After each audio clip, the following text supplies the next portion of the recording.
Good morning students, आप सभी का जूलॉजी की ऑनलाइन क्लासेज में हार्दिक स्वागत है। प्रीवियस क्लास में अपन ने क्रोमोसोम यानी कि गुणसूत्र वाला टॉपिक स्टार्ट कर लिया था, जिसमें अपन ने ये जाना था कि क्रोमोसोम या गुणसूत्र होते क्या हैं, इसकी खोज किसने की, इसको क्रोमोसोम नाम किसने दिया और इसको क्रोमेटिन नाम किसने दिया। तो सबसे पहले खोज का श्रेय तो इस ट्रांसबर्गर को और क्रोमोसोम नाम देने का श्रेय वोल्डेर को और डब्ल्यू फ्लेमिंग को इन्हें क्रोमेटिन नाम देने का श्रेय जाता है।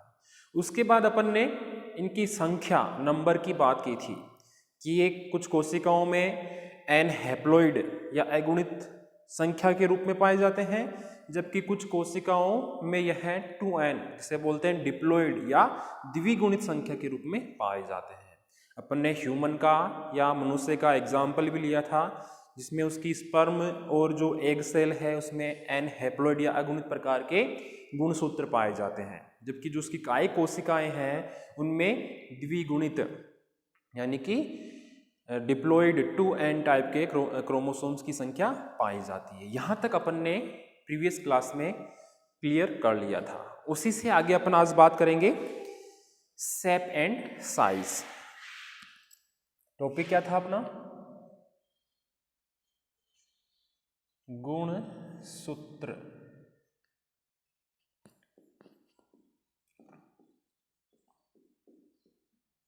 क्रोमोसोम्स, इसमें आज बात करेंगे अपन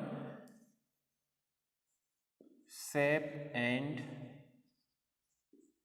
साइज। ठीक है, तो अलग अलग स्पीसीज की जो एनिमल्स और जो प्लांट्स हैं उनमें इनकी शेप और साइज भी अलग अलग होती है। जैसे अगर एक इंसान की बात करें और एक प्लांट की बात करें, एक पौधे की बात करें, तो इनमें गुणसूत्रों की जो साइज है और जो शेप है, जो आकृति है और जो आमाप है वह अलग अलग होंगे, न कि समान होंगे। ठीक है, यहाँ तक कि किसी एक ही जीव के जो अलग अलग ऊतक हैं, जो टिश्यूज हैं, उनकी कोशिकाओं में भी इन क्रोमोसोम्स की साइज अलग अलग होती है। मान लो कि मैं मेरी ही बात करूं तो मेरी जो शरीर के अंदर जो ऊतक हैं, जो टिश्यूज हैं, उनकी जो अलग अलग जो टिश्यूज है, जैसे मान लो कि मेरे हाथ में कौन से टिश्यूज है, पैर में कौन से टिश्यूज है, मेरे ब्रेन में कौन से टिश्यूज है, लंग्स में कौन से टिश्यूज है, तो इन सभी में जो कोशिकाएं हैं, इन अलग अलग ऊतकों में जो कोशिकाएं हैं, उनमें भी इन क्रोमोसोम्स की जो साइज है वो समान नहीं होती है, अलग अलग होती है। समझ में आया? ठीक है, आगे ध्यान से सुनना। यह क्रोमोसोम्स सामान्यतः सेल डिवीजन की मेटाफेज अवस्था में, कौन सी अवस्था में? सेल डिवीजन की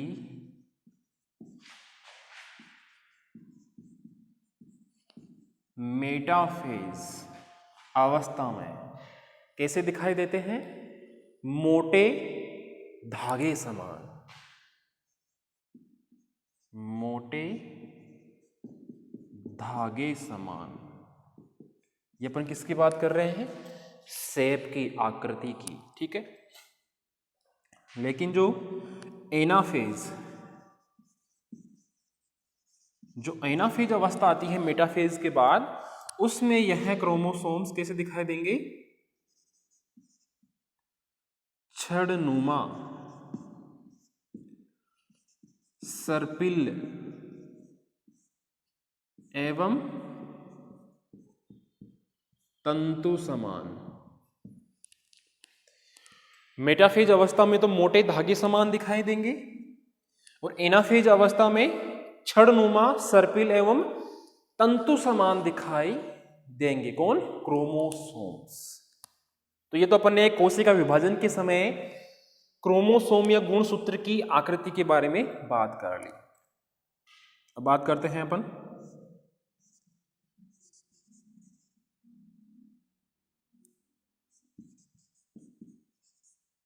सामान्यतः यह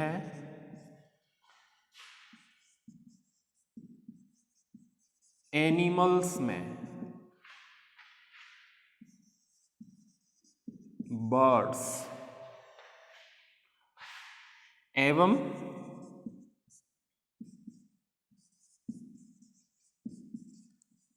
प्लांट्स में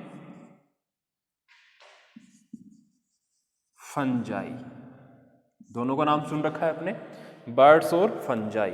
इनमें सबसे छोटी साइज के क्रोमोसोम्स पाए जाते हैं। अपन ने शेप की बात कर ली है सेल डिवीजन के टाइम, और अब साइज की बात करें तो एनिमल्स में तो बर्ड्स हैं, पक्षी है, और प्लांट्स में या पौधों में है फंजाई, कवक, जिनमें सबसे छोटी साइज के क्रोमोसोम्स पाए जाते हैं। लगभग सबसे छोटी साइज के क्रोमोसोम्स 0.25 म्यू लंबाई के, सबसे छोटी साइज के क्रोमोसोम लगभग 0.25 म्यू लंबाई के होते हैं। तो मैंने आपके सामने एक एग्जाम्पल लिया है साइज का, एनिमल्स में बर्ड्स और प्लांट्स में फंजाई का, जिनमें सबसे छोटी साइज के क्रोमोसोम्स पाए जाते हैं लगभग 0.25 म्यू लंबाई के। क्लियर है यहां तक? ठीक है, और बात करते हैं अपन प्लांट्स में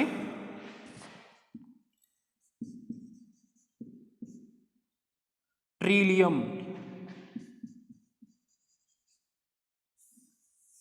प्लांट्स में एक ट्रिलियम नामक प्लांट है। ये तो सबसे छोटी साइज की बात कर ली है, अब प्लांट्स में सबसे बड़ी साइज ले रहा हूं मैं सबसे बड़ी साइज के कितने 32 म्यू लंबाई के। ठीक है, इतनी लंबाई के, या जो सबसे बड़ी लंबाई है प्लांट्स में, और उस प्लांट का नाम है ट्रिलियम। ड्रोसोफिला,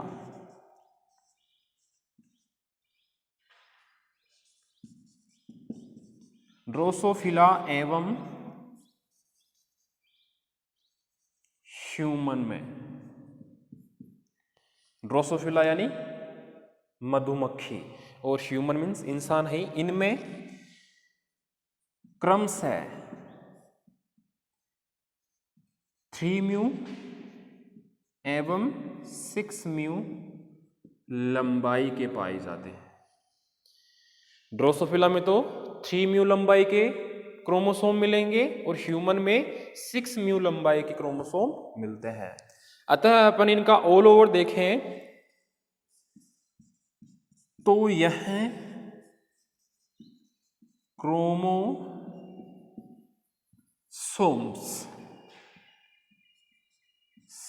सामान्यतः 1 म्यू से 30 म्यू तक लंबाई के होते हैं। एक एवरेज बता दिया है आपके सामने इनको, इन एग्जाम्पल्स को देख के, कि ये जो क्रोमोसोम्स है सामान्यतः इनकी जो साइज होती है वह 1 म्यू से लेके 30 म्यू तक लंबाई तक हो सकती है, और 0.2 म्यू से 2 म्यू चौड़ाई। ये सामान्यतः है, इनकी लंबाई हो गई 1 म्यू से 30 म्यू तक, और ये 0.2 म्यू से 2 म्यू चौड़ाई हो गई। तो ये अपन ने बहुत ही डिटेल में क्रोमोसोम्स की शेप और साइज की बात कर ली है। अब ध्यान रखना, यहाँ पे सबसे एनिमल्स में बर्ड्स, प्लांट्स में फंजाई में सबसे छोटी साइज के, प्लांट्स में ट्रिलियम में सबसे बड़ी साइज के, और ड्रोसोफिला और ह्यूमन में ये साइज है, और नॉर्मल साइज और चौड़ाई इनकी ये है। तो ये अपन ने बहुत ही अच्छे तरीके से शेप एंड साइज की बात कर ली। क्लियर है यहां तक? ठीक है। अब अपन बात करेंगे अल्ट्रा स्ट्रक्चर की। किसकी? अल्ट्रा स्ट्रक्चर की। वही जैसे अपन अंगकों में पढ़ते आ रहे थे वैसे ही सेम कहानी चल रही है। पहले अपन ने सामान्य जानकारी प्राप्त की क्रोमोसोम्स की, फिर इनकी खोज किसने की, नाम किसने दिया वो देखा, फिर इनकी संख्या को देखा, फिर अपन ने आज शेप और साइज को देख लिया। अब क्या देखेंगे अपन? अल्ट्रा स्ट्रक्चर या परासंरचना, जो बहुत ही महत्वपूर्ण भाग है। इससे भी बहुत सारे क्वेश्चन बनते हैं।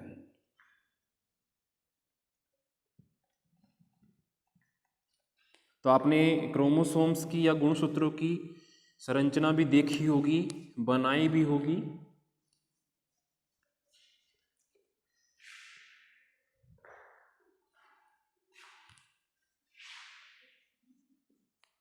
परासंरचना, अल्ट्रा स्ट्रक्चर। तो ध्यान से सुनना, लाइट माइक्रोस्कोप द्वारा अध्ययन करने पर क्रोमोसोम्स या गुणसूत्र, क्रोमोसोम्स या गुणसूत्र कुंडलित धागेनुमा क्रोमोनेमेटा सूत्रों से बने हुए दिखाई देते हैं। लाइट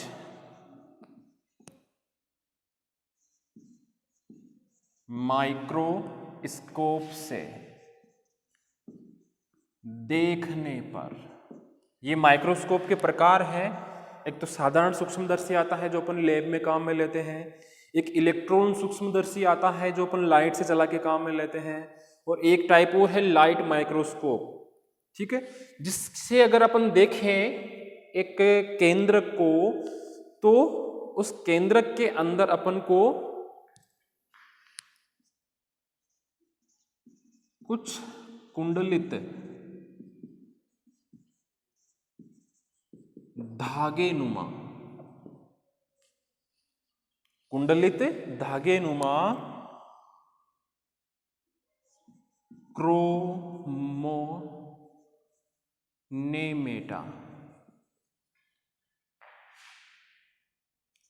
से बने तंतु दिखाई देते हैं। जैसे ही अपन लाइट माइक्रोस्कोप या प्रकाश सूक्ष्मदर्शी द्वारा एक केंद्रक को देखते हैं तो उसके अंदर अपन को कुछ कुंडलित और धागेनुमा क्रोमोनेमेटा से बने धागे या तंतु दिखाई देते हैं। ठीक है, जिन्हें क्या बोलेंगे अपन? क्रोमोसोम्स या गुणसूत्र। इन गुणसूत्रों में निम्न रचनाएं अपन को दिखाई देगी। वो कौन कौन सी है? फर्स्ट नंबर पे है तनुत्वक। तनुत्वक जिसे बोलते हैं पेलिकल। पेलिकल, पेलिकल को अपन बोल सकते हैं साधारण भाषा में गुणसूत्रों का बाहरी आवरण। जैसे कोशिका का आवरण होता है सेल वॉल या सेल मेम्ब्रेन और सेल वॉल, ऐसे ही गुणसूत्र के चारों ओर या क्रोमोसोम्स के चारों ओर पाया जाने वाला आवरण या आउटर लेयर तनुत्वक या पेलिकल कहलाती है। अब ये तो अपन ने जान लिया है कि क्रोमोसोम्स या गुणसूत्र की बाहरी आवरण या आउटर लेयर, जिसे तनुत्वक या पेलिकल कहते हैं, पाई जाती है।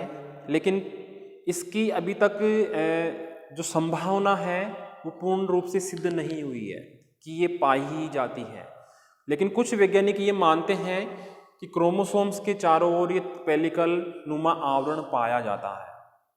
लेकिन कुछ साइंटिस्ट ये मानते हैं कि इसकी उपस्थित होने के कोई प्रमाण ही नहीं मिले हैं। तो ये डाउटफुल ही है, अभी तक रिसर्च में साबित नहीं हो पाया है। तो इसमें अपन को ये लिखना है कि यह आउटर लेयर के रूप में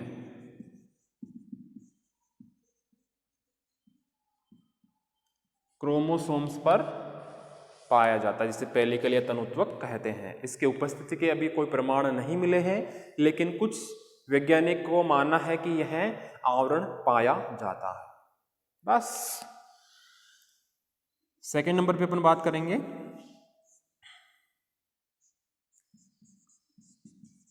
मैट्रिक्स, जिसे बोलते हैं आधात्री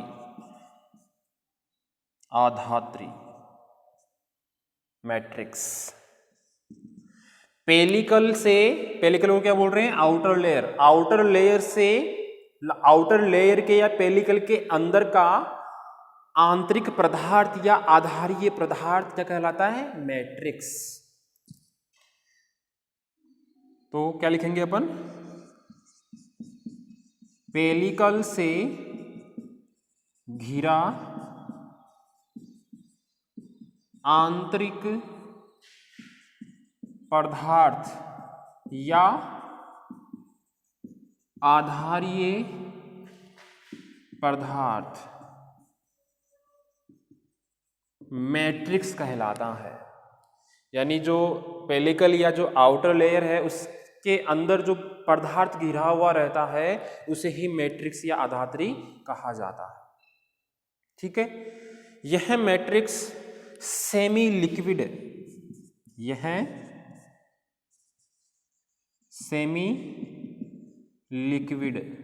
जिसे अपन बोलते हैं अर्ध तरल प्रकार का होता है, जो क्रोमोनेमेटा तंतुओं से मिलकर बना होता है। किनसे मिलकर बना होता है? क्रोमोनेमेटा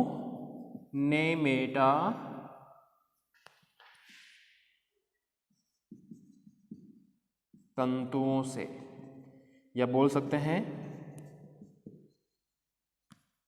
फिलामेंट से। फिलामेंट मीन्स तंतु।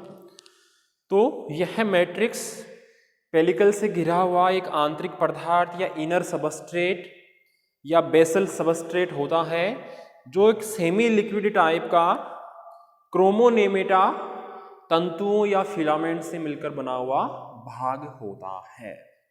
तो ये अपन ने अल्ट्रा स्ट्रक्चर में जब लाइट माइक्रोस्कोप से देखा तो अपन को सबसे बाहर पेलिकल या आउटर लेयर के रूप में ये एक लेयर दिखी, जिसे बोलते हैं पेलिकल या तनुत्वक।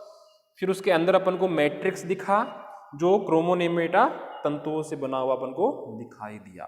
बार बार नाम आ रहा है क्रोमोनेमेटा।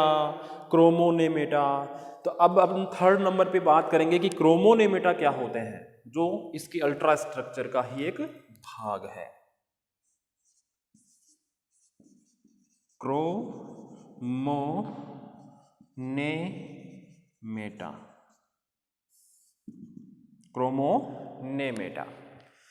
तो क्रोमोनेमेटा क्या होते हैं और क्रोमोमियर क्या होते हैं, क्रोमेटिड्स क्या होते हैं और क्रोमोनेमा क्या होते हैं, ये चार नाम हैं इस क्रोमोसोम, इन गुणसूत्रों की अल्ट्रा स्ट्रक्चर में, जो अपन को बहुत ही कंफ्यूज करते हैं। कई स्टूडेंट्स को तो क्लियर होंगे, लेकिन जो नए स्टूडेंट्स हैं उनको पहले ये चीज़ डीपली नहीं पढ़ाई गई होगी, जिनके पहले समझ में नहीं आया होगा, तो उनके लिए तो यह बहुत ही कंफ्यूजन वाली बात हो जाती है कि सर आप यहाँ पे क्रोमोनेमेटा बोल रहे हो, फिर आप बोल रहे हो क्रोमोमियर, एक आता है क्रोमेटिड्स, एक आता है क्रोमोनेमा। तो ये चार नाम है, क्रोमोनेमेटा, क्रोमोमियर, क्रोमेटिड्स और क्रोमोनेमा। इन चारों नामों में बहुत ही कंफ्यूजन वाली स्थिति हो जाती है, क्योंकि यह एक ही संरचना से संबंधित रचनाएं हैं। किससे? क्रोमोसोम से। तो क्रोमोनेमेटा किसे कहेंगे, क्रोमोमियर किसे कहेंगे, क्रोमेटिड्स किन्हें कहेंगे और क्रोमोनेमा किन्हें कहेंगे, इनको जानना अपने लिए बहुत ही जरूरी है, क्योंकि अगर अपन इनके बारे में अगर नहीं पता होगा, अगर आगे पीछे कर देंगे इनमें ही, तो जो क्रोमोसोम्स की स्ट्रक्चर है उसको अपन अच्छे से नहीं समझा पाएंगे। तो यहां तक आपके अल्ट्रा स्ट्रक्चर समझ में आ गई होगी, एकदम सिंपल से थी। अब थर्ड नंबर पे अपन ने लिया है क्रोमोनेमेटा। क्रोमोनेमेटा और क्रोमोमियर अगर अपने समझ में आ जाता है तो ये क्रोमेटिड्स और क्रोमोनेमा अपने आप समझ में आ जाएगा। क्रोमोमियर को क्रोमोनेमेटा बोल सकते हैं और क्रोमोनेमा को क्रोमेटिड्स बोल सकते हैं। इसकी व्याख्या मैं अच्छे से करूंगा आपके सामने डायग्राम बनाकर। अभी तो अपन बात करेंगे क्रोमोनेमेटा पर। जो गुणसूत्र या जो क्रोमोसोम्स है वह दो उप इकाइयों से मिलकर बने होते हैं, दो उप इकाइयों से मिलकर बने होते हैं। अब कौन कौन सी उप इकाइयां हैं, इतना तो क्लियर हो गया आपके, ये मिटा रहा हूं पहले का मैं।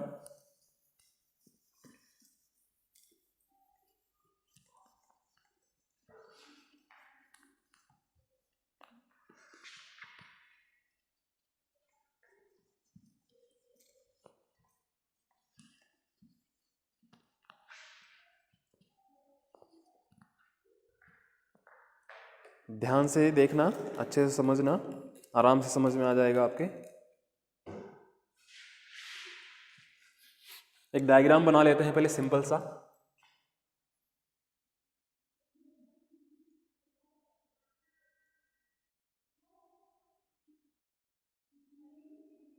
डायग्राम को देख के फिर अपन ये चीज क्लियर करेंगे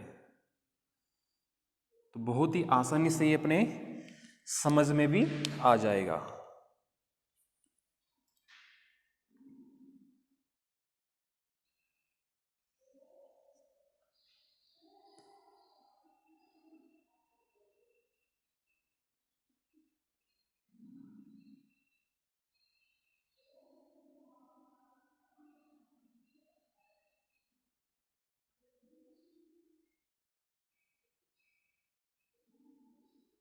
ये मैंने कोई क्रोमोसोम बनाया है, कोई गुणसूत्र बनाया है,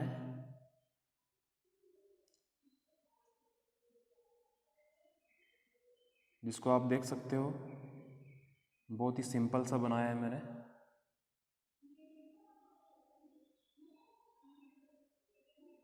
ऐसा ही देखा होगा आपने।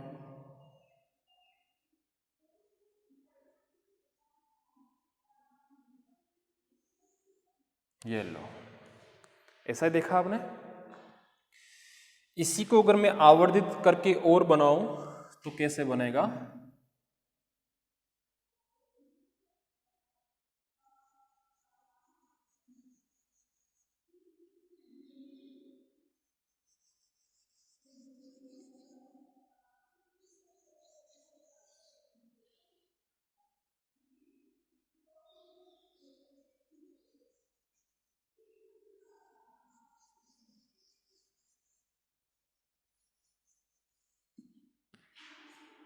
ऐसे। ये ओनली मैंने एक इसका बनाया है, ठीक है। इसमें दो फाइबर दिख रहे हैं तो ये यहाँ पे दो फाइबर है। अब देखना इसमें कौन कौन सी रचनाएं होती है, कैसे जुड़ी हुई होती है एक दूसरे से, सारी चीज अपन नोट करेंगे यहाँ पे।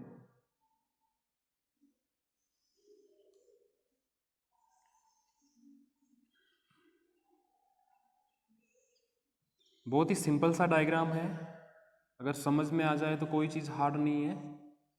ये देखो आपके सामने बना दिया मैंने।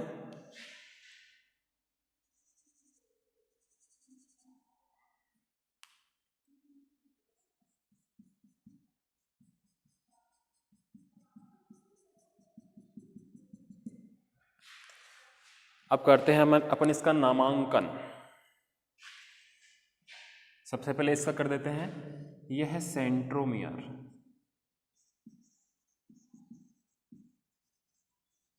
सेंट्रोमियर जिसे बोलते हैं गुणसूत्र बिंदु, ठीक है। ये कुंडलित भाग है, कोई सा भी ले लो, जैसे मैंने ये वाला ले लिया, इसे बोलेंगे क्रोमोनेमेटा, क्रोमोनेमेटा किसे बोलेंगे? गुणसूत्र, सूत्रों का या फिलामेंट्स का कुंडलित भाग, जहां पर जीन उपस्थित होते हैं। तो यहाँ पे अपन देख सकते हैं कि एक गुणसूत्र के जो दोनों सूत्र हैं वो कुंडलित हो रहे हैं। यहाँ पे बहुत जगह कुंडलित हो रहे हैं, कोइलिंग बना रहे हैं। तो यहाँ पर जीन उपस्थित होने के स्थान होते हैं ये, जिसे अपन क्या बोलेंगे? क्रोमोनेमेटा। समझ में आ गया होगा, और डिटेल में अपन बात करेंगे यहाँ पे। अभी यह है टीलोमियर। क्रोमोनेमेटा कहाँ है मैंने, और क्रोमोमियर, क्रोमोमियर क्या होगा? ये लो क्रोमोमियर, क्रोमोमियर। क्रोमोमियर उसे बोलेंगे जो दाने या मोती समान भाग के रूप में प्रदर्शित होता है सूत्रों के अंदर, फिलामेंट्स के रूप में। ये फिलामेंट्स या सूत्र है, इन पे दाने या मोती समान, ये दाने और मोती समान अपन को बहुत सारी रचनाएं दिख रही है जिन पर जीन उपस्थित होते हैं, क्या कहलाएंगे? क्रोमोमियर। इसलिए मैं कह रहा था कि क्रोमोमियर को अपन क्रोमोनेमेटा बोल सकते हैं, और अच्छे से समझाऊंगा अपन। पहले डायग्राम का नामांकन कर देते हैं। यह है सेकेंडरी कॉन्स्ट्रिक्शन सेकेंड। यहां पे कॉन्स्ट्रिक्शन का मतलब है संकीर्णन से। संकीर्णन जानते हो सभी, बीच में दबा हुआ भाग, संकीर्णन। यह है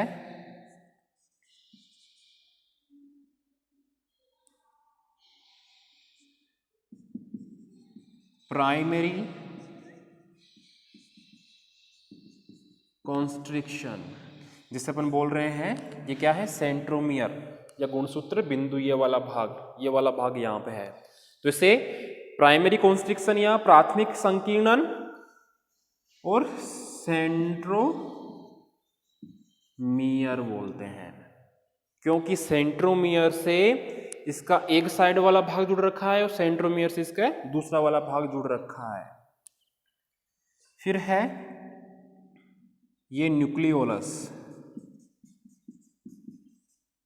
जिसे अपन बोल सकते हैं न्यूक्लियोलर ऑर्गेनाइजर।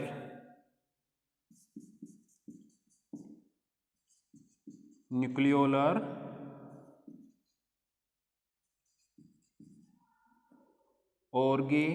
ऑर्गेनाइजर यानी केंद्रीय संगठन, केंद्रिक संगठन। यहीं पर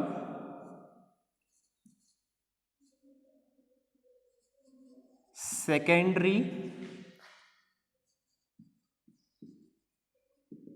कॉन्स्ट्रिक्शन फर्स्ट, ये तो सेकंड वाला है, द्वितीयक संकीर्णन सेकंड। फर्स्ट कहां पे था? सेकेंडरी कॉन्स्ट्रिक्शन फर्स्ट, यानी कि द्वितीयक संकीर्णन फर्स्ट। ये वाला संकीर्णन फर्स्ट है, इसलिए इसका नाम दिया है संकीर्णन सेकंड। फर्स्ट कौन सा रह गया? यहां पे सेंट्रोमियर वाला। ये लास्ट वाले फिर यह उभरी हुई रचना क्या रहेगी? इसे बोलते हैं सैटेलाइट, अनुषंगी।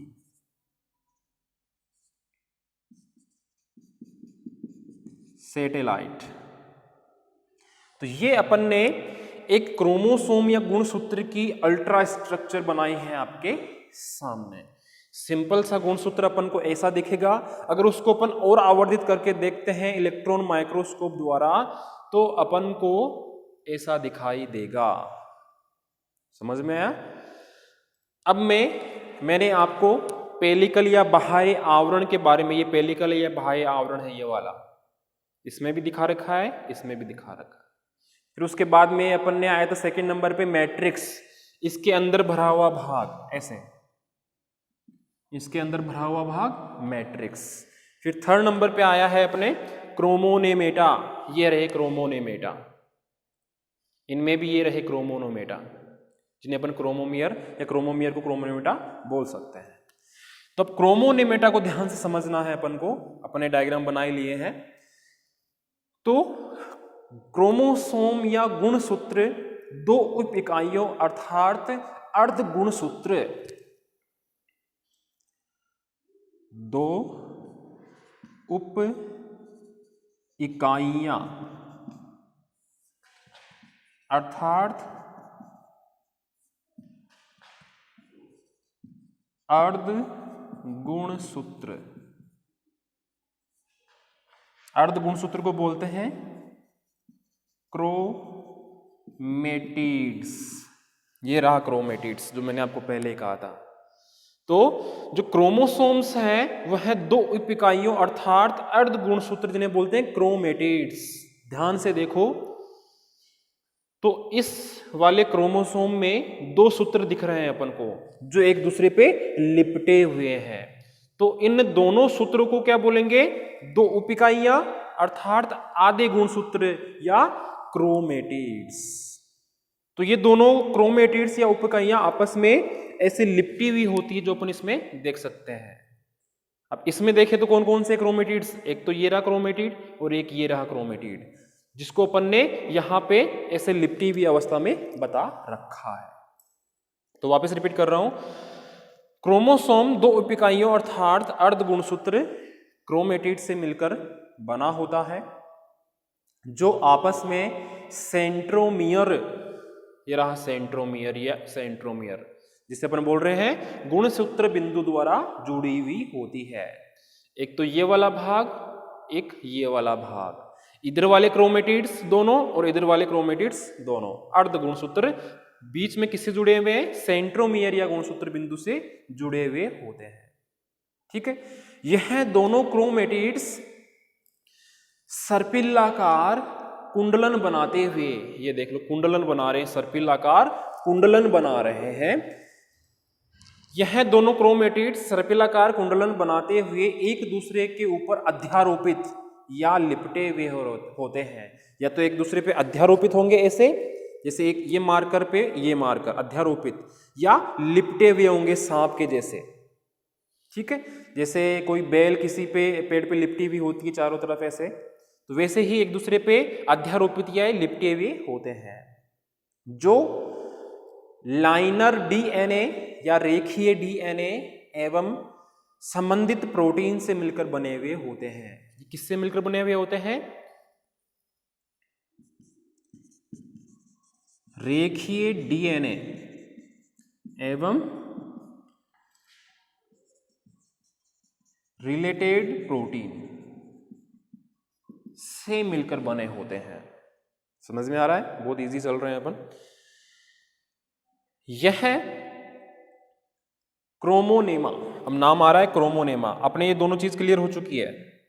अभी तो अपन क्रोमोनेमेटा में चल रहे हैं, जिसमें अपन ये जाना कि क्रोमोसोम दो उप इकाइयों अर्थात अर्धगुणसूत्र क्रोमेटिड्स, जिन्हें क्रोमेटिड्स बोलते हैं, से मिलकर बने होते हैं जो आपस में सेंट्रोमियर द्वारा जुड़े रहते हैं।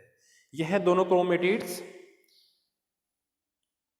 सर्पिलाकार कुंडलन बनाते हुए एक दूसरे पर अध्यारोपित या लिपटे हुए रहते हैं जो रेखीय डीएनए एवं संबंधित प्रोटीन से मिलकर बने हुए होते हैं। क्रोमोनेमा धागे परस्पर लिपटकर कोइलिंग या कुंडलन बनाते हुए रचनाएं बनाते हैं। इन्हें क्या बोल रहा हूं मैं? क्रोमोनेमा धागे भी बोल रहा हूं। अब एक चीज ध्यान रखना, यहां पे अर्ध गुणसूत्र यानी कि क्रोमेटिड्स, इन क्रोमेटिड्स को क्रोमोनेमा भी बोला जा सकता है। क्रोमोनेमा बोलो चाहे क्रोमेटिड्स बोलो, बात एक ही है। ठीक है, तो मैं बोल रहा हूं कि ये क्रोमेटिड्स एक दूसरे के ऊपर लिपट कर, या जो क्रोमोनेमा है धागे हैं वो एक दूसरे पर लिपट कर कोइलिंग या कुंडलन बनाते हुए रचनाएं बनाते हुए पाए जाते हैं। ये जो कोइलिंग आप देख रहे हो, इनमें जो कुंडलन देख रहे हैं अपन, इनमें यह दो प्रकार के कुंडलन होते हैं। कितने प्रकार के होते हैं? दो प्रकार के कुंडलन होते हैं। अब कौन कौन से कुंडलन होते हैं उनको जानना जरूरी है। ध्यान रखना कि 3rd नंबर पर अपन क्रोमोनेमेटा में बात कर रहे हैं। अभी इसमें ही अब कुंडलन की बात करेंगे अपन।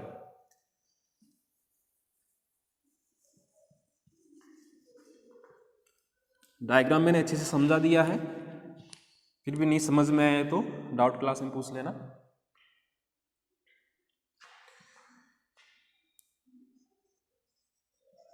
कुंडलन, जिसे बोल रहे हैं अपन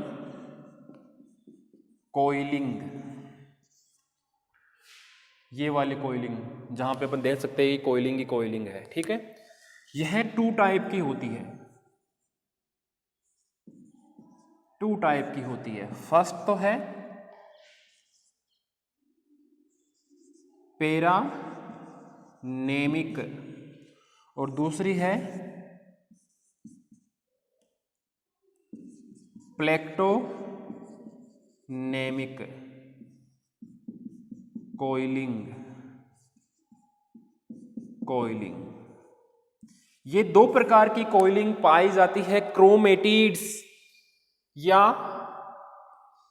अर्धगुणसूत्र या क्या बोलेंगे अपन, क्रोमोनेमा धागों में। ये जो क्रोमेटिड्स धागे हैं या जो अर्धगुणसूत्र धागे हैं या जो क्रोमोनेमा धागे हैं, इनमें 2 प्रकार की कुंडलन या कोइलिंग पाई जाती है। फर्स्ट तो है पैरानेमिक कोइलिंग और सेकंड है प्लेक्टोनेमिक कोइलिंग।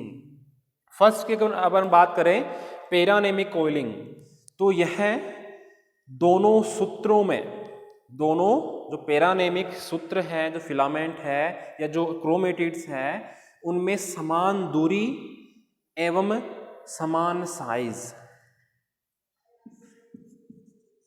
समान दूरी पर उभार एवं गर्त बनाते हुए पाई जाती है। यानी कि उभार होगा दोनों सूत्रों में एक साथ, क्रोमेटिड्स 2 है, अर्धगुणसूत्र 2 है, तो वो दोनों सूत्र जो है वह समान दूरी पर उभार बनाएंगे और समान दूरी पर गर्त या गड्ढा बनाएंगे। कैसे? डायग्राम बना रहा हूं आपके सामने, जिसको देख के आपके समझ में आ जाएगा। ये कोई एक क्रोमेटिड बनाया है, लेकिन क्रोमेटिड्स 2 होते हैं, अर्धगुणसूत्र 2 होते हैं या क्रोमोनेमा सूत्र 2 होते हैं।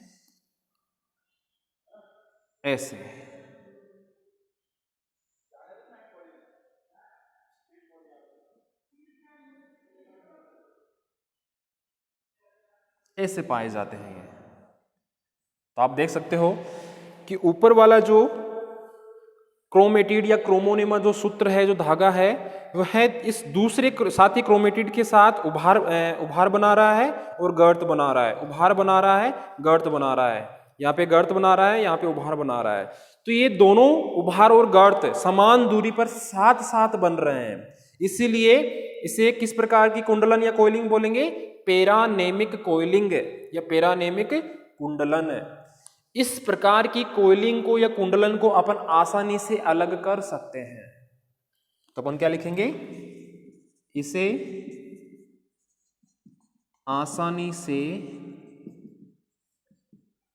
अलग कर सकते हैं। जैसे मान लो एक ये क्रोमेटिड है, ये दूसरा क्रोमेटिड आ गया, ठीक है।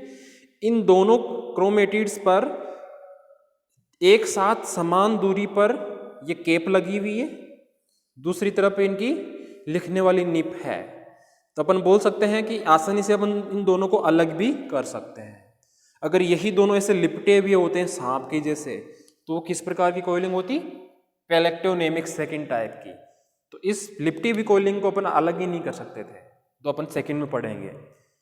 फर्स्ट अपन ने क्लियर कर ली है पैरानेमिक कोइलिंग, जिसमें दोनों सूत्र क्रोमेटिड सूत्र या क्रोमोनेमा सूत्र समान दूरी पर उभार और गर्त बनाते हैं, जिसको अपन आसानी से अलग कर सकते हैं। ये रहा इसका डायग्राम। नेक्स्ट क्लास में अपन प्लेक्टोनेमिक कोइलिंग के बारे में डिटेल से जानेंगे, ठीक है। तो इस क्लास में इतना ही, धन्यवाद।